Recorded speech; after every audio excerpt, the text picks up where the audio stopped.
Oh, okay. Well, what I have been trying to do is get some decent software for screen capture. Not too cool with Cam Studio, but I'm teaching mechanisms for A2 in about 45 minutes. So I thought I'd have a good one. See how my brain goes. The reducing agent in the following conversion is sodium tetrahydroborate. Name and outline a mechanism for this reaction. Okay, so a couple of things click in my head almost straight away. One, sodium tetrahydroborate is one of my fave chemicals just because of the way it sounds. The other thing is, if I look at this structure, even if I don't remember, where are we? We've got an oxygen species here, it's a ketone, so this must be delta minus, this must be delta positive. So it's going to be, in terms of attack, it's going to be nucleophilic. Yeah, okay, let's get used to this pen as well, nucleophilic. And if we can see from over here, we're adding a hydrogen, so it's addition, so it's nucleophilic addition. Okay, just in case that was a little bit quick.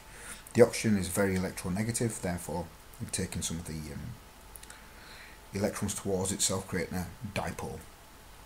Mechanism, now this is where it gets interesting. You see, we've got two things to think about.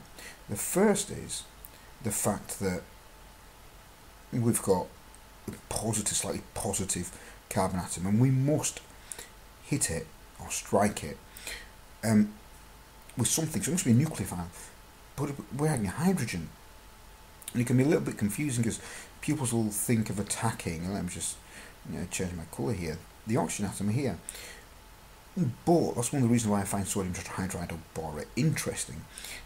It actually produces the hydride ion, which is H minus.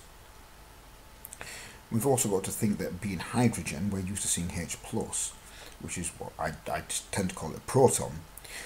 But now we've got the usual hydrogen atom, which you see, the neutral one, the proton and electron.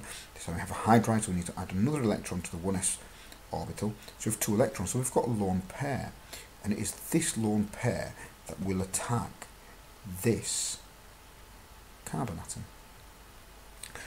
And the first thing you're going to do is create an intermediary. Your little intermediate product will be, let me have a look, we're going to have a hydrogen hanging off with broken double. We're going to have, this is a hydride ion. We've broken the, whoopsie daisy, I should have drawn this here, shouldn't I?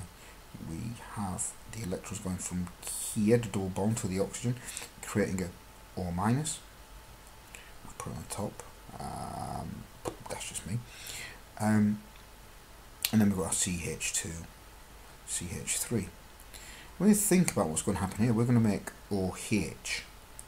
So what we're doing is adding a proton, and this lone pair will go to this proton, and we'll end up with, and if I've got room, let's see if I can get this sheet CH3, C hydroxide group, the alkyl group, hydrogen, CH2, CH3.